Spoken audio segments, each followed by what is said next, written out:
जय हिंद। आप सभी को नमस्कार, प्रणाम। साथियों, यूएस एकेडमी 07 के परिवार में आप सभी का सादर स्वागत है। सॉरी गाइज, मेरा पेपर चल रहा है, अभी मेरा एग्जाम है, तो एग्जाम लेके के वीडियो आने में थोड़ा डिले हुआ। और मैं आपको बता दूं कि वीडियो टॉपिक वाइज आएगा चैनल पे। आप लोग को जुड़े रहें, अपना प्रेम दिखाइए, प्रेम दीजिए। और ख़ास करके हम लोग सेंट महाभंडारा जो बहुत ज़्यादा डिस्टर्ब रहा, उसके लिए फिर एक बार सॉरी।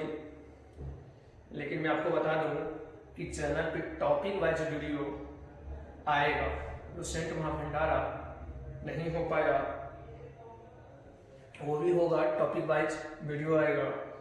आज हम लोग बात कर रहे हैं, एक टॉपिक है जो आप लोगों को बताया था, सिक्का के इतिहास की बात करेंगे हम। नहीं तो सिक्का के इतिहास की बात कर रहे हैं आज हम। तो चलिए हम लोग शुरुआत करें टॉपिक को।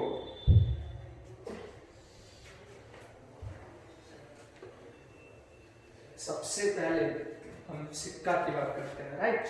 तो सिक्का के सबसे पहली बात करूं तो विनिमय की सबसे महत्वपूर्ण साधन जो है, व्यापार के सबसे महत्वपूर्ण साधन जो है, जीवन यापन की आसान करने का सबसे महत्वपूर्ण साधन जो है वो है पैसा।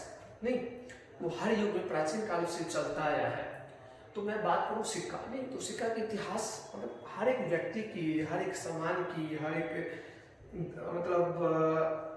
हर एक कॉन्सेप्ट का, हर एक धातु का, सबका एक अलग अलग इतिहास होता है सबका।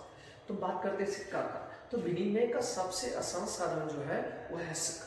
ठीक है, अगर सिक्का की बात करें तो आप लोगों को उस दिन भी बताया था मैं कि सिक्का के अध्ययन को सिक्का के अध्ययन को न्यूमिस्मैटिक्स कहा जाता है।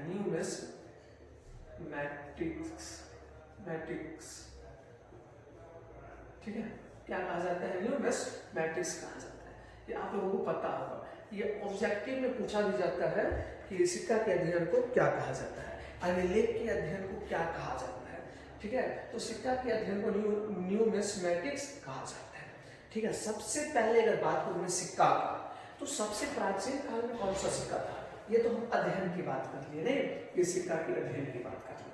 उसके बाद अगर हम बात करें तो सबसे प्राचीन काल में सबसे प्रथम जो है टेराकोटा, क्या टेराकोटा का, ठीक, सबसे प्राचीन में जो है टेराकोटा का सिक्का चला। टेराकोटा प्रकार का सिक्का जो आपको मिट्टी का बना हुआ था। किसका बना हुआ था? ये मिट्टी का बना हुआ था। ठीक है, मिट्टी से बना हुआ था। टेराकोटा का सिक्का किससे बना हुआ था? मिट्टी से बना हुआ था। मैं आपको बता दूं, टेराकोटा का सिक्का जो है वो हड़प्पा सभ्यता में, अर्थात सिंधु घाटी सभ्यता में प्रचलन रहता था। किसमें? हड़प्पा सभ्यता में। आपको इतना ही याद रखना है। सबसे प्राचीन यानी सबसे फर्स्ट सिक्का का जो प्रकार है वो आपको हो गया टेराकोटा का सिक्का। ठीक है, टेराकोटा का सिक्का किससे बना हुआ था? तो ये मिट्टी से बना हुआ था। ठीक है, किस सभ्यता में चला? तो ये हड़प्पा सभ्यता है। ये एक नंबर की बात हो गया। अब हम बात करते हैं 2 नंबर पे। तो 2 नंबर पे आपको याद रखना है, उस दिन भी हम पढ़ाए थे, आप लोगों को बताए थे। एक है आहत सिक्का और एक जो है पंचमार्क सिक्का। क्या? पंचमार्क। ये 2 सिक्का था, उस दिन भी बताए थे हम आप लोगों को। इस सिक्का के इतिहास की बात कर रहे हैं तो ये सिक्का जो है मौर्य काल का सिक्का है। ये सिक्का जो है आपको मौर्य काल का सिक्का है। मैं आपको बताता हूँ, आहत सिक्का और पंचमार्क सिक्का, इसमें लिखावट नहीं हुआ करता था। इसमें जो है लिखावट नहीं था, इसमें जो है लिखावट बिल्कुल भी नहीं था। इसमें जो था वो चित्र था। इस सिक्का पे जो है चित्र था। और मैं आपको बता दूं कि यह सिक्का जो है प्रथम धातुय सिक्का था। फर्स्ट धातुय सिक्का फर्स्ट था। यानी इससे पहले आहत और पंचमार्क से पहले जो है धातुय सिक्का का प्रयोग नहीं किया गया। सबसे पहले इसकी जो विशेषता है वो बता दूं, आहत सिक्का, पंचमार्क सिक्का पे लिखावट नहीं होता था, उस पर कुछ लिखा नहीं गया था, ठीक है। उस पे क्या था, तो चित्र था, क्या था, तो फिगर था, ठीक है। और ये पहला धातुय सिक्का है, ये क्या पहला धातुय सिक्का है। अगर मैं बात करूं ये कौन सा काल का है, तो मौर्य काल का है। ये कौन सा काल का है, तो मौर्य काल का है। मैं आपको बता दूं एक सिक्का जो और है वो मौर्य काल का है, उसका नाम जो है पर्ण चांदी का सिक्का, चांदी का सिक्का, पर्ण चांदी का सिक्का भी जो है ये भी आपको मौर्य काल का सिक्का है, मौर्य काल का सिक्का है, ठीक है। तो यानी मैं बात करूं मौर्य काल में 3 नाम मुझे याद रखना है। कौन कौन सा नाम रखना है, तो मौर्य काल में जो है 3 नाम याद रखना है। एक जो है आपको आहत सिक्का, दूसरा जो है पंचमार्क सिक्का, और तीसरा जो है आपको पर्ण चांदी का सिक्का। ये भी मौर्य काल का सिक्का था, ठीक है। आहत और पंचमार्क भी मौर्य काल का सिक्का था। चलिए अब हम इसकी बात आगे की बात करते हैं। तो ये मेरा हो गया टेराकोटा, जो हो गया हड़प्पा सभ्यता की बात, और उसके बाद जो है मौर्य काल की बात हो गया मेरा, यानी आहत और पंचमार्क और पर्ण चांदी का सिक्का, ठीक है। उसके बाद अगर हम सिक्का की बात करें, नहीं 3 नंबर की बात कर रहे हैं, इसको आप लोग को लेना है तो ले लीजिए, ठीक है। उसके बाद मैं आपको बात करूं, इसको रफ करूं मैं।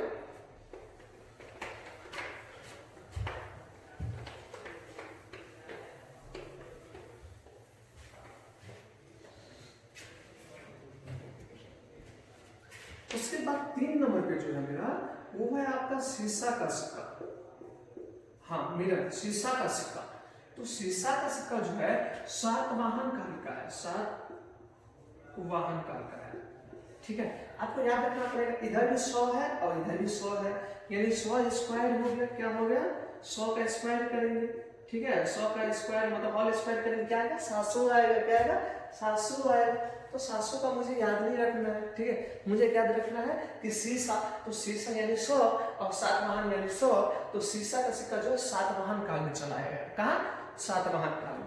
उसके बाद 4 नंबर की बात हम करते हैं, शीशा के इतिहास में 4 नंबर की बात करते हैं। तो 4 नंबर पे जो है सोने का सिक्का चल रहा है, क्या, सोने का सिक्का। हाँ दोस्तों, सोने का सिक्का चला। तो सोने के सिक्का में जो है आपको ये फर्स्ट टाइम जो यूनानी शासकों के द्वारा चला गया, ये जो है यूनानी शासकों के द्वारा जो है चलाया गया, ठीक है। तो आपसे सवाल पूछता है कि प्रथम बार, पहली बार किस शासकों के द्वारा सोने का सिक्का चलाया गया। तो प्रथम बार जो है, पहली बार जो है सोने का सिक्का यूनानी शासकों के द्वारा चलाया गया। उसके बाद अगर हम बात करें, एक सवाल और पूछता है जो है कि सर्वाधिक यानी अत्यधिक, ठीक है, क्या, अत्यधिक। आपको उससे पहले बात करते हैं हम शुद्ध सोने का सिक्का, शुद्ध सोने का सिक्का। तो ये बात करूं कि कुषाण शासकों के द्वारा चलाया गया, कुषाण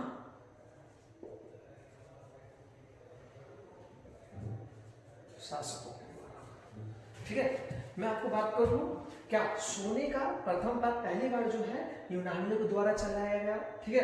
लेकिन उसके बाद प्रथम बार जो है शुद्ध सोने का सिक्का जो है नहीं चलाया गया, ठीक है। लेकिन शुद्ध सोने का सिक्का अगर पूछे एग्जाम, ये शुद्ध सोने का सिक्का प्रथम बार किसके काल में चला गया, तो कुषाणों के काल में। किसके काल में, कुषाण शासकों के काल में।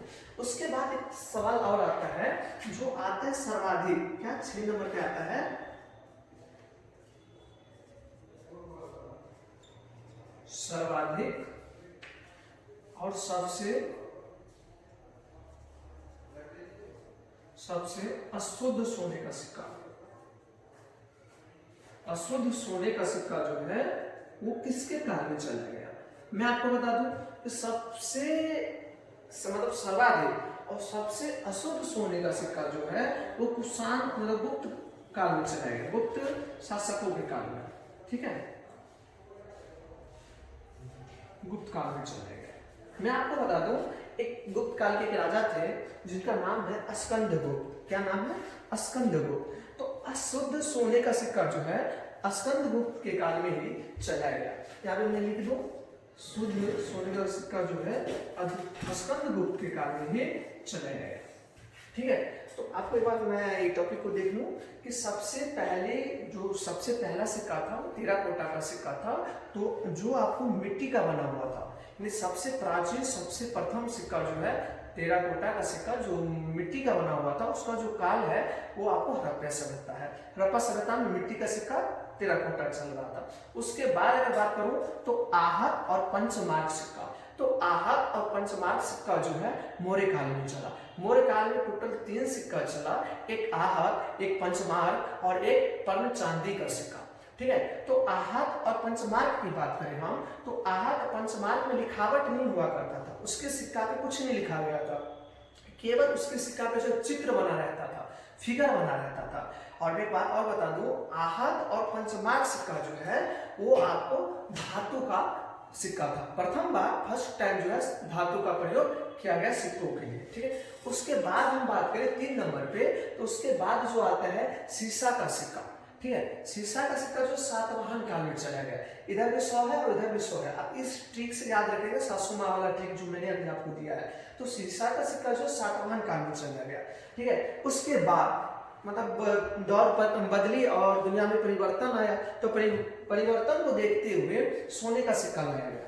ठीक है, तो सबसे फर्स्ट टाइम सबसे पहले जो है सोने का सिक्का जो है वो यूनानियों के द्वारा लाया गया, यूनानी शासकों के द्वारा सोने का सिक्का लाया गया। लेकिन अगर आपसे ये एग्जाम पूछ दे कि शुद्ध सोने का सिक्का किसके काल में चला गया, एग्जाम कंफ्यूजन करने के लिए दो प्रकार से पूछता है। पहला क्या है, सोने का सिक्का किसके काल में चला गया। अगर डायरेक्ट पूछे आपसे कि सोने का सिक्का किसके काल में चला गया, तो वहां पे होगा यूनानी शासकों के काल में। अगर आपसे एग्जाम ऐसे पूछे कि शुद्ध सोने का सिक्का प्रथम बार यानी पहली बार किसके काल में चला गया, तो शुद्ध सोने का सिक्का जब आ जाए तो वहां पे कुषाण शासकों के काल में लगेगा। ठीक है, उसके बाद कहते हैं सर्वाधिक यानी अत्यधिक सबसे ज्यादा। ठीक है, और सबसे ज्यादा सोने का सिक्का किसके काल में, गुप्त के काल में। ठीक है, लेकिन सबसे अशुद्ध सोने का सिक्का किसके काल में, तो गुप्त के काल में। तो यहाँ दोनों मैंने लिखा सर्वाधिक और सबसे अशुद्ध सोने का सिक्का जो है गुप्त शासकों के काल में चला, जिनका नाम था स्कंदगुप्त। स्कंदगुप्त के काल में जो है सर्वाधिक सोने का सिक्का चला, लेकिन सबसे ज्यादा अशुद्ध सोने का सिक्का मतलब स्कंदगुप्त के काल में चला। चलिए इसको हम रफ करते हैं, उसके बाद फिर आगे बात करते हैं।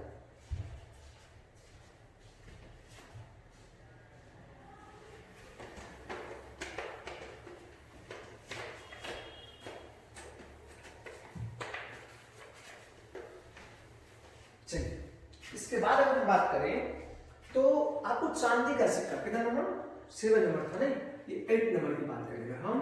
तो 8 नंबर जो चांदी का सिक्का, तो चांदी का सिक्का जो है आपको गुप्त काल में चला। किस काल में, गुप्त काल में।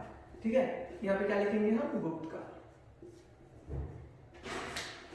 गुप्त काल में किस शासन के काल में, नहीं तो गुप्त काल में आपको मिल जाएगा समुद्रगुप्त के काल में, नहीं सॉरी आपको बता दूं चंद्रगुप्त विक्रमादित्य के काल में, चंद्रगुप्त द्वितीय के काल में। आपको मैंने पढ़ाया भी था, बताया भी था कि चंद्रगुप्त द्वितीय को जो है चंद्रगुप्त विक्रमादित्य भी कहा जाता है। ठीक है, तो चांदी का सिक्का जो है चंद्रगुप्त के काल में मतलब चंद्रगुप्त द्वितीय के काल में चला गया, चंद्रगुप्त विक्रमादित्य के काल में। ठीक है, जो गुप्त काल के शासक थे। जो है आपको मैं बता दूं कि एक सिक्का है जिसका नाम है मयूर शैली का सिक्का। क्या नाम है, मयूर शैली। मयूर शैली का सिक्का जो है आपको वो आपको समुद्रगुप्त के काल में चला। किसके काल में, गुप्त शासक गुप्त काल में, समुद्रगुप्त के काल में, समुद्रगुप्त के काल में। मैं आपको बता दूं समुद्रगुप्त के बारे में एक लाइन निकाल जाता है कि समुद्रगुप्त की घोड़ा जो है 3 समुद्रों का पानी पीता था, और समुद्रगुप्त को जो है भारत का नेपोलियन कहा जाता था। पिछले सेशन में मैं आपको बताया हुआ था। तो भारत का नेपोलियन समुद्रगुप्त को कहा जाता है, और समुद्रगुप्त का जो घोड़ा है 3 समुद्रों का पानी पीता था। तो समुद्रगुप्त के काल में मयूर शैली का सिक्का चला। तो मयूर शैली का सर्वाधिक प्रचलन जो रहा वो समुद्रगुप्त के काल में ही रहा। सर्वाधिक सिक्का जो है वो आपको समुद्रगुप्त के काल में ही चला। धीरे धीरे इसका क्या हुआ, अच्छे होना चालू हो गया जब समुद्रगुप्त हट गए, मतलब सत्ता से जब वो हट गए। ठीक है, उसके बाद अगर हम बात करें कौड़ी का प्रयोग, किसका प्रयोग, कौड़ी का प्रयोग।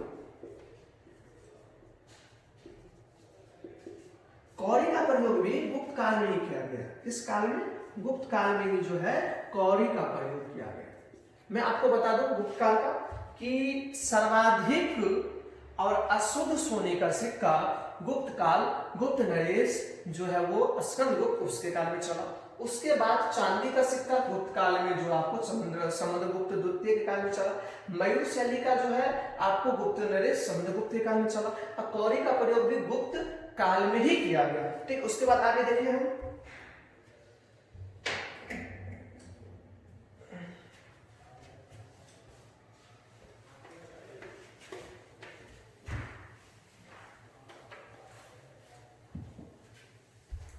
उसके बाद एक आता है जो है आपको 10 नंबर पे। ठीक है, 10 नंबर पे जो आता है वो है आपको चमड़े का सिक्का। क्या? चमड़े का सिक्का। अगर हम चमड़े के सिक्का की बात करें हम, ठीक है, चमड़े का सिक्का जो है हुमायूं के काल में चला। किसके काल में? हुमायूं काल में चला। हुमायूं काल में एक था जिसका नाम था शिहाबुद्दीन। क्या? शिहाबुद्दीन के काल में। ठीक है, मैं आपको बता दूं चमड़े का सिक्का, किसके सिक्का? चमड़े का सिक्का किसके काल में चला? तो हुमायूं के काल में। हुमायूं के काल में चला, किसके द्वारा चलवाया गया? तो शिहाबुद्दीन के काल में। ठीक है, उसके बाद में 11 नंबर की बात करूं, ठीक है, तो मैं आपको बता दूं 11 नंबर पे जो है रुपया जो अभी हम लोग यूज करते हैं, रुपया, दाम और सोने का सर्फी। क्या? रुपया, दाम और सोने का सर्फी जो है ये तीनों आपको शेरशाह सूरी के काल में चला गया।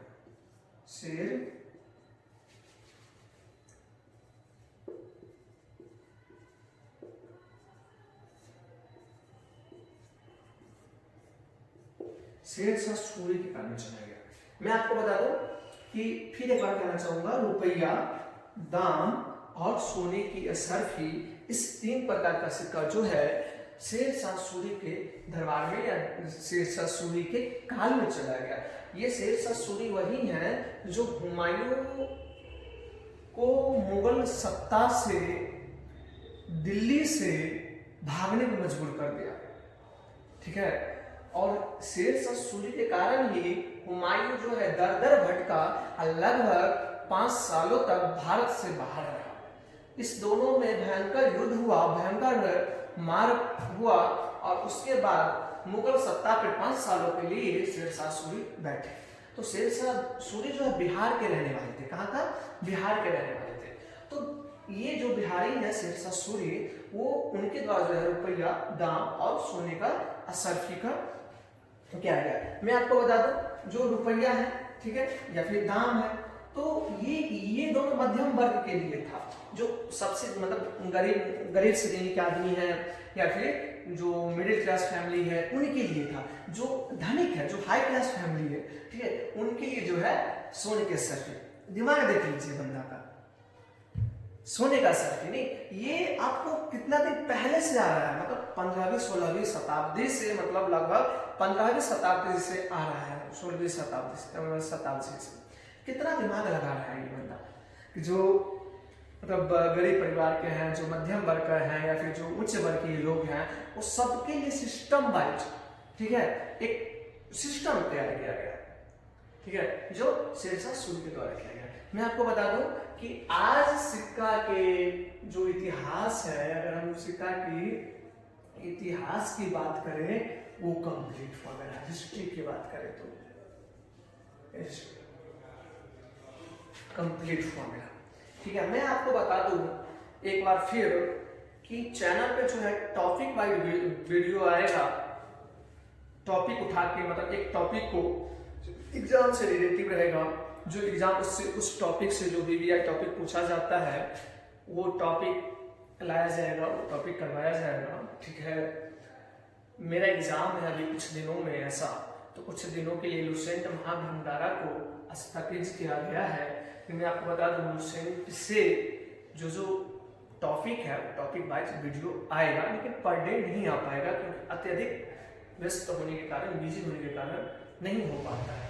ठीक है, चलिए यूएस एकेडमी 07 को आप लोग यूएस एकेडमी 07 को अत्यंत प्रेम दे, अत्यंत प्यार दे। इस टॉपिक में अगर आपको कुछ कमी लगा हो तो आप जरूर कमेंट करके बताएं। चैनल को सब्सक्राइब करें, लाइक करें, कमेंट करें और शेयर करें। आप सभी को जय हिंद, जय भारत।